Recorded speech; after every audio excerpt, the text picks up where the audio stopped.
اور ہم اب ایک اسٹیٹ ہیں, ایک اسٹیٹ سسٹم ڈیولپ ہو گیا. Significant features of treaty. Major background treaty of Westphalia کے پیچھے یہ بھی تھا, سیکٹیرین کنفلکٹس تھے, کرسچن کیتھولکس, کرسچن پروٹیسٹنٹس, ان کے بیچ میں جو کنفلکٹس تھے وہ کافی حد تک بڑھ چکے تھے, تو وہ ایک دوسرے کو قتل و غارت تک ہی چیز وہ رہی. تو فردر اس کے اندر ٹریٹی آف ویسٹ فیلیا نے کیا کردار کیا, اس نے نیشنل سیلف ڈٹرمینیشن کا راہ ہموار کیا. فردر اس نے ڈپلومیٹک کانگریس کا جو ہے وہ ایک ایگزامپل سیٹ ہوئی پیس فارمولیشن کے لیے. پھر فردر اس کے اندر ماڈرن اسٹیٹ سسٹم کی فاؤنڈیشن بنی. اس کے علاوہ اس نے ٹیریٹوریل سیورنٹی کا کنسیپٹ دیا. فردر یہ کہ انٹرفیئرنس, ٹیریٹوریل سیورنٹی میں جیسے میں ایکسپلین کر چکا کہ امپائرز ایک دوسرے پہ حملہ کرتے رہتے تھے. آج حملہ کیا, کسی کی جگہ اپنے امپائر میں ڈال لی, نیکسٹ ڈے اس نے حملہ کیا, اس نے اپنی بھی جگہ لے لی اور آپ کی بھی جگہ لے لی. تو یہ ٹیریٹوریل سیورنٹی کا ایک جو ہے وہ کنسیپٹ یہاں پہ شروع ہو گیا. فردر یہ تھا کہ نارم سیٹ کیا گیا کہ انٹرفیئرنس نہیں کی جائے گی دوسرے کے انٹرنل افیئرز کے اندر. ہولی رومن ایمپرر جو تھا اس کی ساری جو پاورز ہیں وہ ختم کر دی تھی, چونکہ تھیوکریسی تھا, یعنی کہ ایک مذہبی پیشوا گورن کر رہا تھا رومن ایمپرر کو. اس کی ساری جو طاقتیں ہیں وہ ختم کی گئیں, رومن امپائر سے فیڈریشن کی طرف چلا گیا. فردر یہ ہوا کہ ریلیجیس فریڈم ہو گئی جرمن سٹیٹس کے اندر, اور کیتھولک چرچ کا جو ہے وہ انفلوئنس یورپ کے اندر ختم ہو گیا. یہ سارا کچھ ہوا اس ٹریٹی کے بعد. فردر سگنیفیکنٹ پوائنٹس کے اندر ہمارے پاس ہیں کہ اس نے کلیریفائی کیا نیشن سٹیٹ کو, گورنمنٹل بارڈرز کو اور نیشنل انٹرسٹ کو, اور ڈیولپمنٹ ہوا ماڈرن نیشن سٹیٹ سسٹم کا. فردر اس کے اندر ہمارے پاس ہے کہ ہسٹوریکل ایوولوشن آف سٹیٹ ہوئی کس طرح, یا پروسیسز کیا تھے, کس طرح جو سٹیٹس ہیں وہ بننے شروع ہوئے ٹریٹی آف ویسٹ فیلیا کے بعد. ایک تو طریقہ کار تھا کہ ٹرانسفارمیشن کے تھرو ہوئے, کہ جو ملک تھے وہ وہیں پہ رہتے ہوئے ٹرانسفارم ہونا شروع ہو گئے. جیسے برٹن اور فرانس کی تھی, ان کی وہی ٹیریٹری تھی, انہوں نے ٹرانسفارم کرنا شروع کر دیا اور اپنے آپ کو ایک نیشن سٹیٹ کے اندر لے آئے کہ ہم یہ سارے فرینچ ہیں, ہماری یہ ڈیفائنڈ ٹیریٹریز ہیں اور ہم اب ایک نیشن سٹیٹ ہیں. اس کے بعد آئی تھی یونیفیکیشن. یونیفیکیشن ہوتا ہے کہ 2-3 سٹیٹس کا مل کے ایک بن جانا, 2-3 نیشنز کا مل کے ایک بن جانا. جیسے میں ہمارے اپنے پاکستان کی بات کرتا ہوں, ہمارا پنجاب, سندھ, بلوچستان اور خیبر پختونخوا, یہ سارے کے سارے یونیفائڈ ہوئے, یونیفائڈ ہو کے ہم سٹیٹ بنے. اسی طرح جرمنی بھی ہوا, اٹلی بھی ہوا, یو ایس ایس آر بھی ہوا اور یوگوسلیویا بھی ہوا. فردر ہمارے پاس آتا ہے سیزیشن اور بریک اپ. کچھ سٹیٹس ٹوٹنے کی وجہ سے بھی بن جاتے ہیں. ہمارے پاس سب سے اچھی اس کی اگزامپل کون سی ہے, یو ایس ایس آر 1990 کے اندر جب ٹوٹا تو کافی سارے سٹیٹس نکل آئے اس کے اندر سے. اوٹومن امپائر کے ساتھ بھی یہی ہوا, اس کے اندر سے ٹوٹ کے ٹرکی علیحدہ ہوا, سربیا علیحدہ ہوا اور بہت سارے کنٹریز یا سٹیٹس بن گئے. فردر ہمارے پاس آیا تھا ڈی کولونیلائزیشن. جب آپ کو اس بات کا بھی پتا ہے کہ ٹریٹی آف ویسٹ فیلیا بے شک 1648 میں ہوئی, لیکن برٹن نے اپنا امپائر سسٹم نہیں چھوڑا, وہ کالونیز بناتا رہا. ہمارے یہاں پہ بھی کالونی بنی رہی. جب ڈی کالونیلائزیشن ہوئی تو پھر نئے اسٹیٹ بننا شروع ہو گئے, جس کے اندر ہمارا انڈیا اور پاکستان بھی شامل ہے. فردر ایوولوشن جب ہوئی ماڈرن اسٹیٹ نیشن سسٹم کی تو وہ کس طرح ہوئی, اس کے اندر ہمیں صرف اتنا پروسیس سمجھنے کی ضرورت ہے کہ ظاہر ہے کہ سائنس نے ترقی کی, انسان کی آبادی, ہیلتھ سسٹم بہتر ہونے کی وجہ سے آبادی میں کافی اضافہ ہوا. اس اضافے اور سائنس میں جد و جہد کی وجہ سے ہمارے انڈسٹریل ریولوشن آئے, آپ کی پروڈکشن بھی بڑھ گئی, آپ کی ضروریات بھی بڑھ گئیں, آپ کی انڈیپینڈنس بھی ہونی شروع ہو گئی, اکنامک گروتھ کا ایک ٹائم آیا, اور اینڈ پہ اب ہماری ملٹی لیٹرل آرگنائزیشنز بن گئی ہیں. تو یہ ایک ہیومن ڈیولپمنٹ ہوئی جو کہ ساتھ ہی ساتھ ماڈرن نیشن سسٹم کو بھی ڈیولپ کرتی رہی. کچھ سگنیفیکنٹ فیچرز ہیں ماڈرن اسٹیٹ نیشنز کے, ان کے اندر سب سے پہلا ہے سیورنٹی ہونی چاہیے. آپ کی انٹرنل اور ایکسٹرنل سیورنٹی ہو, آپ کے ملک کے اندر نیشن اسٹیٹ ہونے کے لیے نیشنلزم کی فلسفی ہو. نیشنلزم کا پورا ٹاپک میں آپ کو بعد میں ایکسپلین کروں گا, فی الحال اتنا سمجھ لیں کہ نیشنل انٹرسٹ میں جو چیز ہو یا آپ ایز اے نیشن جو آپ کے لیے امپورٹنٹ ہو. Nation state can be conceptualized as a territorial entity, ایک آپ کی ٹیریٹوریل اینٹی ہو اور آپ کو ایکول سورن اسٹیٹ کنسیڈر کیا جائے، یعنی کہ تمام ملک چاہے وہ چھوٹے رقبے پہ ہوں چاہے وہ بہت بڑے رقبے پہ ہوں، لیکن ان سارے کے سارے ملکوں کو ایکول کنسیڈر کیا جائے گا۔ Evolution of nation state in Europe, یہ ایگزام کے حساب سے امپورٹنٹ ہے کیونکہ یورپ کے اوپر وہ جب بھی پوچھتا ہے کوشچن نیشن اسٹیٹ کا، وہ یورپ کے لحاظ سے پوچھتا ہے، اور یہ میں سارا آپ کو آلریڈی ابھی ایکسپلین کر چکا ہوں، میں آپ کو دوبارہ بتا دیتا ہوں۔ جیسے میں نے کہا کہ ہم قبیلوں سے اٹھ کے آئے ہوئے ہیں سارے کے سارے، یا ہم چھوٹی چھوٹی سویلائزیشن سے یا چھوٹی چھوٹے خانہ بدوشوں کی جو فیملیز ہیں وہاں سے سب کے سب وہیں سے آئے ہیں، کیونکہ یہ ہیومن ڈیولپمنٹ کا پروسیس تھا۔ تو پہلے سٹیز بننی شروع ہوئی، گریک سٹیٹ سسٹم بنا، پھر وہ رومن امپائر بنا، پھر مڈل ایجز میں جا کے جب 1648 کے اندر ٹریٹی آف ویسٹ فیلیا سائن ہوئی تو وہ لوگ ایک state system, nation state system کی طرف آنا شروع ہو گئے۔ یہ ساری ڈیٹیل وہی ہے، اس کے اندر فیوڈل سسٹم آیا اور پھر وہ کس کس طرح چینجز ہوئیں وہ سارا کچھ اس کے اندر مینشن کیا گیا ہے۔ لیکن اس سارے کے اندر امپورٹنٹ یہی ہے کہ جب اسٹیٹ سسٹم آیا اس سے پہلے سورن اسٹیٹ یعنی خود مختار اسٹیٹ کا کوئی کنسیپٹ نہیں تھا، نہ ہی نیشنل سیلف ڈٹرمنیشن کا تھا اور نہ ہی سیکولر اسٹیٹ کا تھا۔ یہ سارا کچھ نیشن اسٹیٹ سسٹم اپنے اندر لے کے آیا، لیکن ظاہر ہے کہ ٹریڈ ہمیشہ ہوتی رہی ہے، اکنامک انٹریکشنز ہمیشہ ہوتی رہی ہیں۔ آپ کو پتہ ہے کہ بارڈر سسٹم پہلے چلتا تھا جب کرنسی نہیں تھی، اور بیلنس آف پاور کا جو ہے اس کا بھی کنسیپٹ چلتا رہا۔ نیکسٹ ہمارے پاس ہے کہ ایوولوشن ہم نے دیکھ لی کہ کس طرح ہیومن ایوولوشن کے ساتھ اسٹیٹ بھی تھوڑا سا ایوالو ہوا، لیکن جب ٹریٹی آ گئی تو پھر اس کے بعد ایمرجنس نیشن اسٹیٹ کی کس طرح ہونی شروع ہوئی، اسپیشلی یورپ کے اندر۔ اس میں پہلا فیز یہ ہے کہ جو برٹش اور فرینچ نیشن سے وہ بنے، اور وہ کس طرح بنے ہمیں پتہ ہے کہ وہ ٹائم ان لوگوں کی ترقی کا، فلاح کا، انلائٹنمنٹ کا تھا، آپ اسے جو مرضی نام دے لیں۔ کالونیز بنائیں ان لوگوں نے، انڈسٹریز لگائیں، کام کیا، پیسہ کمایا، دنیاوی فلاح انہوں نے اچھی خاصی بنائی، اور پھر یہ برٹش اور فرینچ نیشنز بنے، ہر حساب سے انہوں نے خود کو ٹرانسفارم کیا۔ سیکنڈ فیز ہمارے پاس آتا ہے 19 سینچری کا، جس کے اندر جرمن اور اٹیلین نیشن اسٹیٹ بنے۔ وہ بنے یونیفیکیشن کے تھرو، یعنی دو حصوں کا مل کے ایک حصہ بن جانا، یہ ہم نے پڑھا تھا۔ اور سربیا اور گریس جو ہیں وہ سیزیشن یعنی چھوڑ دینے کی وجہ سے یا سیز کر دیا اوٹومن امپائر نے ان کو، تو وہ بن گئے۔ فردر ہمارے پاس آتا ہے تھرڈ، پوسٹ ورلڈ وار، جنگ ختم ہوئی، ہمیں پتہ ہے کہ اوٹومن امپائر ٹوٹ گیا۔ جب اوٹومن امپائر ٹوٹ گیا تو اس میں سے کافی سارے نئے اسٹیٹس نکل آئے، Austria, Hungary, Bulgaria, Turkey, Romania, ان کی ڈس انٹیگریشن ہوئی، اس امپائر کی ڈس انٹیگریشن ہوئی اور کافی سارے نئے اسٹیٹس نکل آئے۔ اور لاسٹ اس کے اندر ہے فورتھ فیز جو کہ پوسٹ کولڈ وار ہے۔ ہمیں پتہ ہے USSR 1990 کے اندر ٹوٹ گیا، اس کے بعد یوگوسلیویا اور یوکرین، لتھوینیا، لیتویا، مولدووا، ایستونیا، اور مطلب کافی سارے یہ اسٹیٹ نکل آئے اس کے اندر سے۔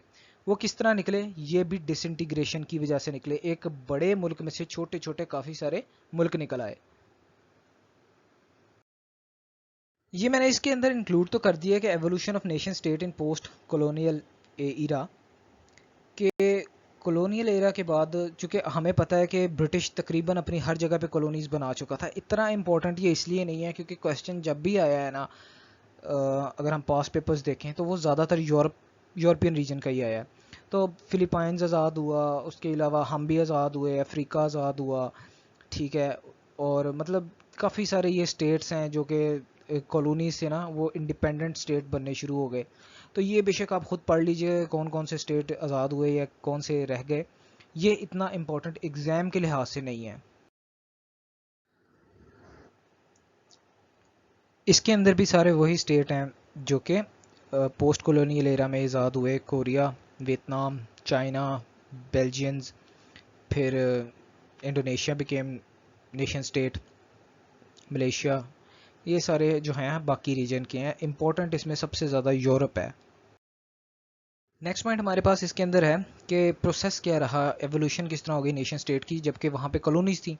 تو ہم یہ اس میں ڈسکس کریں گے کہ ہمارے یہاں پہ ایک تو ایجوکیشن جو ہے، ماس میڈیا، پھر اینٹی کالونیل اسٹرگل، ہمیں پتہ ہے کہ یہاں پہ کتنا زیادہ ہوا۔ صرف ایشیا کی ہم اپنے سب کنٹیننٹ کی بات کر لیں تو یہاں پہ بہت زیادہ تھا، قائد اعظم کی بہت جد و جہد تھی، وار آف انڈیپینڈنس 1857 ہوئی یہاں پہ، مطلب یہ کچھ فیکٹرز تھے. پھر فردر یہ کہ ہم لوگوں کی سپورٹ میں جہاں کالونیز بنی ہوئی تھیں وہاں پہ western educated urban elites, great leaders, philosophers, ان لوگوں کا بھی یہ ذہن تھا کہ اب یہ ختم ہونی چاہیے، سورنٹی کو جو ہے وہ پروموٹ کرنا چاہیے.